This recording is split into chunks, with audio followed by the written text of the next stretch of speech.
اللہ بجھا دیتا ہے اس آگ کو. اگر بجھا نہ دے اپنی رحمت سے آگ کو تو یہ پوری دنیا کا ستیہ ناش کر دے اور پوری دنیا کے اندر آگ لگا دے. یہ بات قرآن حکیم کی اس آیت سے بالکل واضح ہے.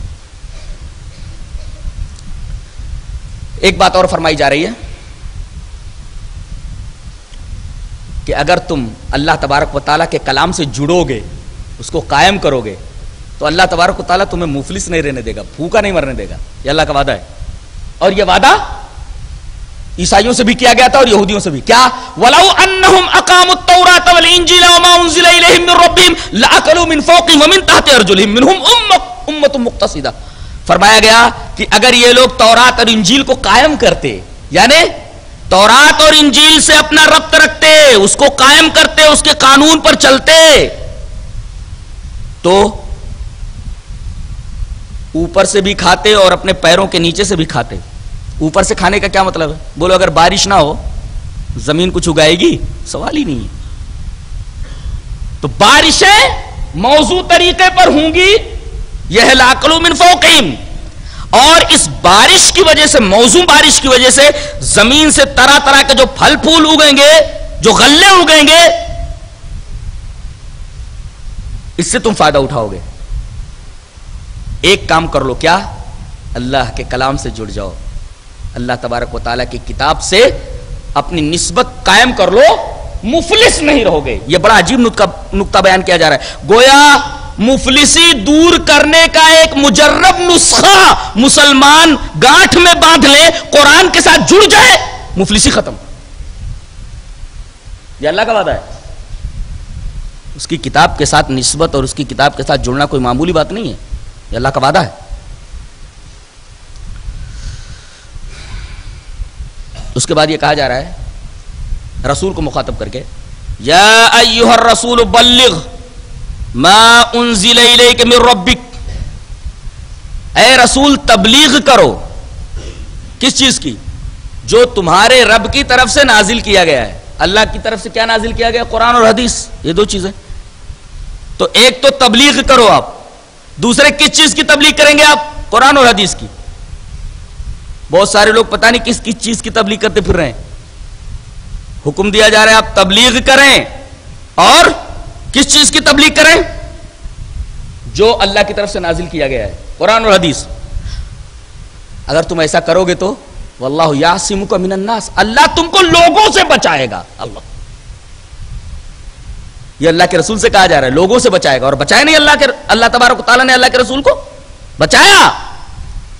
جب یہ پلاننگ ہو گئی کہ ہر قبیلے کے آدمی ہمارے ساتھ ہو جائیں اور رات کے وقت محمد صلی اللہ علیہ وسلم کے گھر کے پاس دو رویہ قطاروں میں کھڑے ہو جائیں, اور محمد جب نکلیں تو سارے لوگ ایک ساتھ تلوار سے ان کو ماریں اور قتل کر دیں. یہ خون چونکہ بہت سارے قبائل پر بڑھ جائے گا, بنو ہاشم تمام قبائل سے قصاص نہیں لے سکتے, تمام قبائل سے نہیں لڑ سکتے, چپ چاپ بیٹھ جائیں گے, خاموش ہو جائیں گے.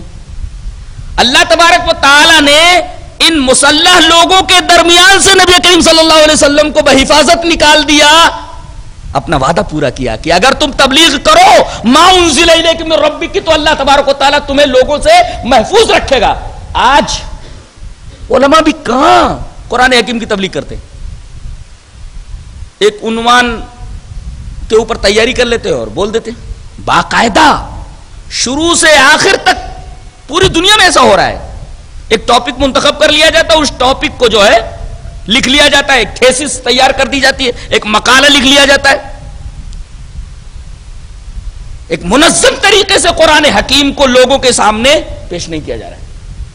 ضرورت اس بات کی ہے کہ ایک منظم طریقے سے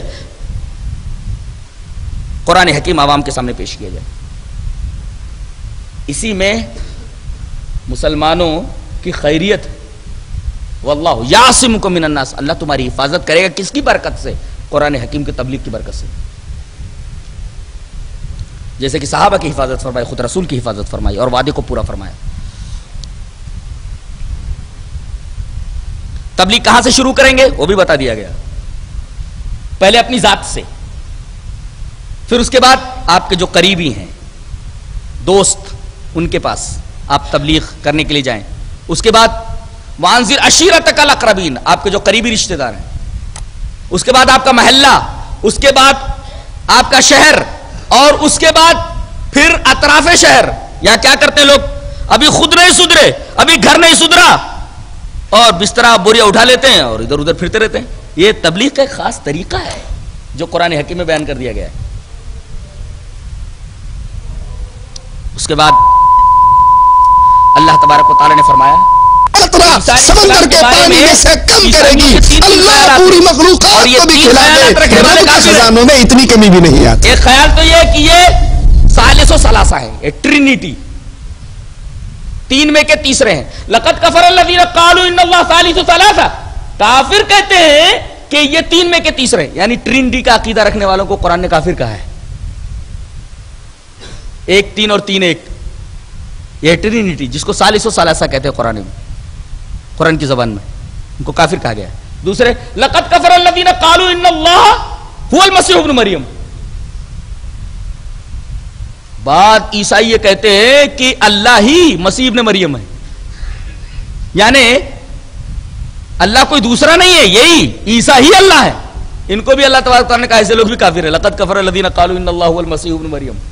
اور وقالت اليہود عزیر ابن اللہ وقالت النصارى المسیح ابن اللہ. عزیر کے بارے میں یہودی کہتے ہیں کہ یہ اللہ کے بیٹے ہیں عزیر، اور حضرت مسیح کے بارے میں عیسائی کہتے ہیں کہ یہ اللہ کے بیٹے ہیں. سن آف گاڈ کا بھی عقیدہ یہ کفری عقیدہ ہے. اور عجیب بات تو یہ ہے کہ یہ عقیدہ مسلمانوں میں بھی ہے.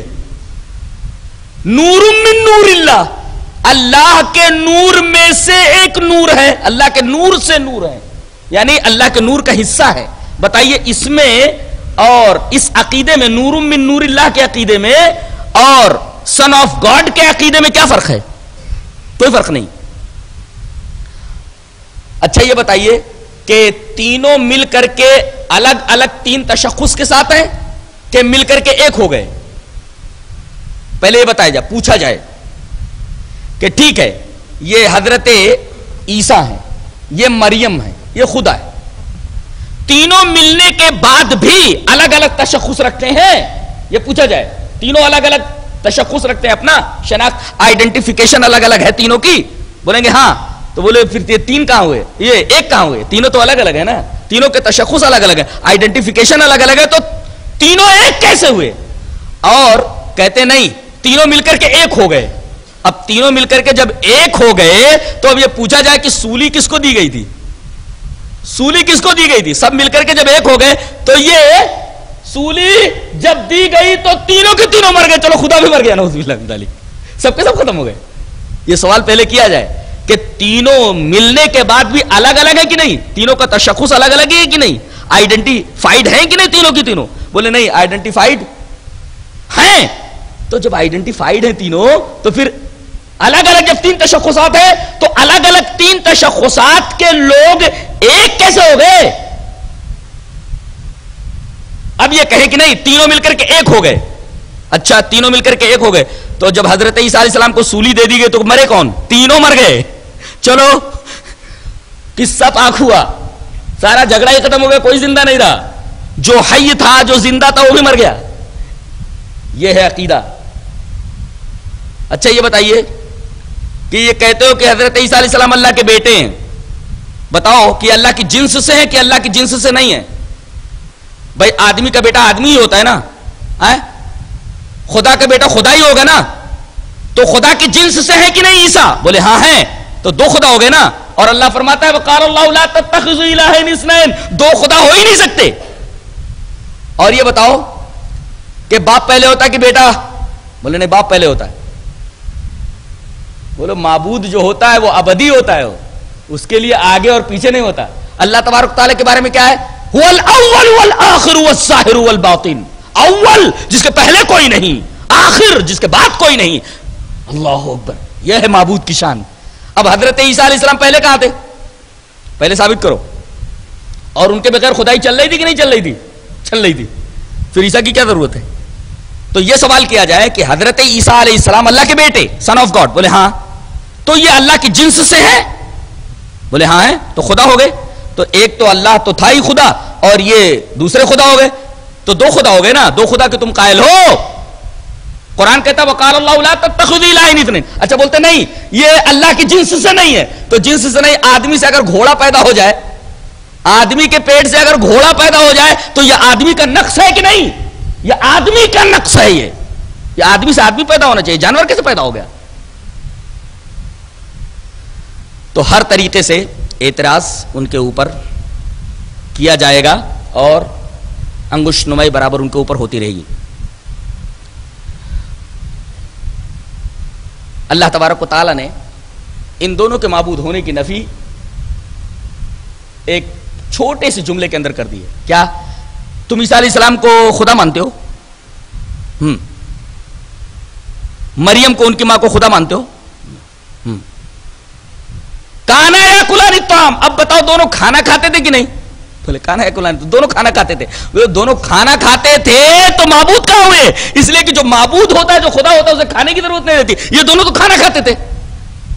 مریم بھی کھانا کھاتی تھی اور عیسیٰ بھی کھانا کھاتے تھے, اور جو کھانا کھائیں وہ معبود نہیں ہو سکتے. تو کانا یا کلان الطعام میں اللہ تبارک و تعالیٰ نے حضرت مریم کے بھی معبود ہونے کا رد فرما دیا اور عیسیٰ علیہ السلام کے بھی معبود ہونے کا رد فرما دیا, اس لیے کہ جو کھانا کھائے وہ معبود نہیں ہو سکتا. اور ان کی ماں کے بارے میں ایک جملہ فرمایا, وہ امہ صدیقہ, ان کی ماں صدیقہ ہیں. صدیقہ کے دو مطلب ہوتے ہیں. صدیقہ کا ایک مطلب ہوتا ہے کہ سچ کی تصدیق کرنے والی. صدیق کو کیوں صدیق کہا گیا ذرا بتاؤ تو؟ ایک تو ہوتا سچا اور ایک ہوتا سچ کی تصدیق کرنے والا. نبی کریم صلی اللہ علیہ وسلم جب معراج سے آئے, آپ نے فرمایا کہ میں رات کے حصے میں بیت المقدس گیا, بیت المقدس سے پھر آسمان پر گیا, ساتوں آسمانوں کی سیر کر کے آ گیا. ابو جہل ہنسنے لگا, تمام کفار ہنسنے لگے کہ یہ کچھ نیا عجوبہ محمد پیش کر رہے ہیں. اب ان کا جو سب سے پیارا دوست ہے, گہرا دوست ہے, ذرا اس کے سامنے یہ بات رکھی جائے, ابھی اس کا ایمان ڈاواڈول ہو جائے گا. کھٹکھٹایا دروازہ, ابو جہل نے صبح ہی صبح آ کر کے. حضرت صدیق باہر نکلے, کہا کیا بات ہے؟ کہا کہ تمہارے جو صاحب ہیں ان کے بارے میں کچھ تم نے سنا کہ وہ ایک نئی بات لے کر کے آئے ہیں. کہا کہ کیا؟ کہا کہ کہتے ہیں کہ رات کے ایک حصے میں بیت المقدس گیا, 40 دن کا راستہ ہے یہاں سے, اور اس کے بعد آسمانوں پر گئے, ساتوں آسمانوں کی سیر کر کے جنت دوزخ کا مشاہدہ کر کے آئے ہیں. ہے نا کتنی عجیب بات, جھوٹ بول رہے ہیں نا, ان کا دماغ خراب ہو گیا ہے نا. حضرت صدیق ایمان دیکھیے, پہاڑوں جیسا ایمان ہے. اللہ اکبر.